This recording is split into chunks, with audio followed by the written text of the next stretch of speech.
What's up guys, it's Charles here to do a review which is actually a 4-part series, and the reason it's a 4-part series is because I have 4 of the figures in this line, and sadly I have recently sold them. So that I won't miss them so much, the buyer was actually kind enough to let me document these for my channel here. As much as I'm starting to regret selling these, they are going to a nice home with other Gundams. Now for all you hardcore Gundam fans, I don't know much about these. I'm not going to get into the details. I'm just literally going to look at them from a robot lover point of view. First thing I want to do is obviously open it up, but let's get a quick little look here again at the box.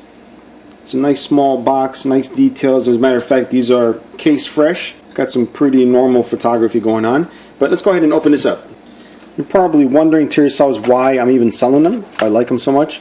Reason being, you know, like most collectors, there comes a point where you have way too much stuff. You can't display everything.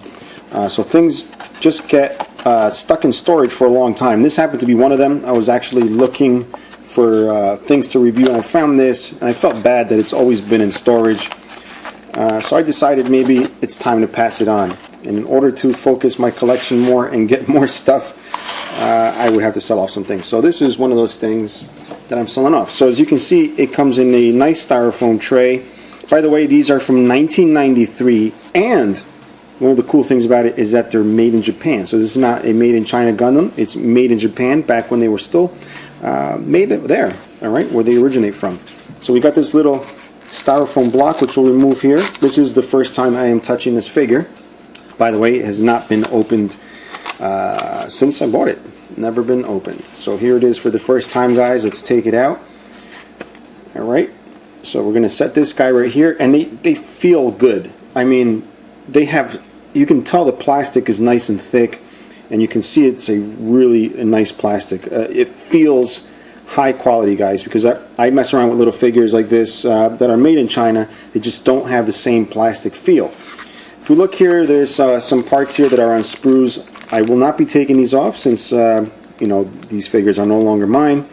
But it just gives you an idea of what's available in there. Looks like this here might be a backpack of sorts. I'm not sure. It does come with instructions here. Take a look at that. And if we look, let's see where this goes. Yeah, it's the backpack for it. Okay. And it's got the shield here with the beam saber pieces back here, right? So we'll just set that off to the side. What we really want to look at here is the robot itself.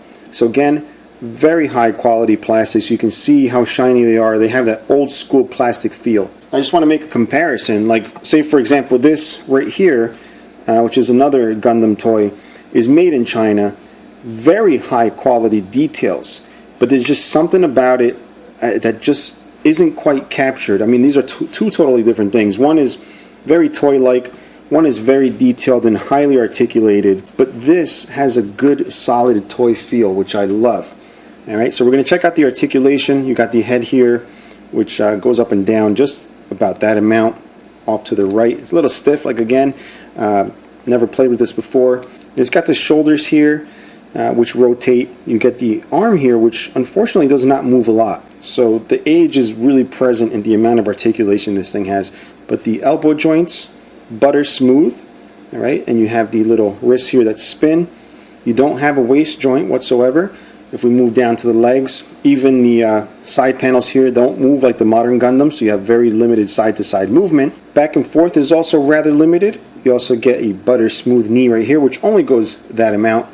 Let's see what the ankles look like. You do have the ankles on a ball joint, so you do get a little bit of angling and tilt there. It's always nice to go back and mess around with one of these toys when this is literally what we're getting now. You know, this may have more sculpted detail, but these things almost feel like throwaway toys. And I'm sorry to say that to you diehard Transformers fans, but the quality is just not the same. Understandably, this is a lot less detailed, but this is solid. This is as solid as you can possibly get without resorting to die-cast use. Even down here, the stamping is in Japanese. And what I like is there's no need for paint apps. The only paint apps this has are on the head, which is a little blue thing in there, the black parts, and then a little red. Everything else is just the color of the plastic. And that's about it, guys. Thank you for joining me in this documentation of a robot. I will have to say goodbye very soon. But yeah, if you have any questions or comments, please leave them below, guys, and stay tuned for part 2. Until next time, bye-bye.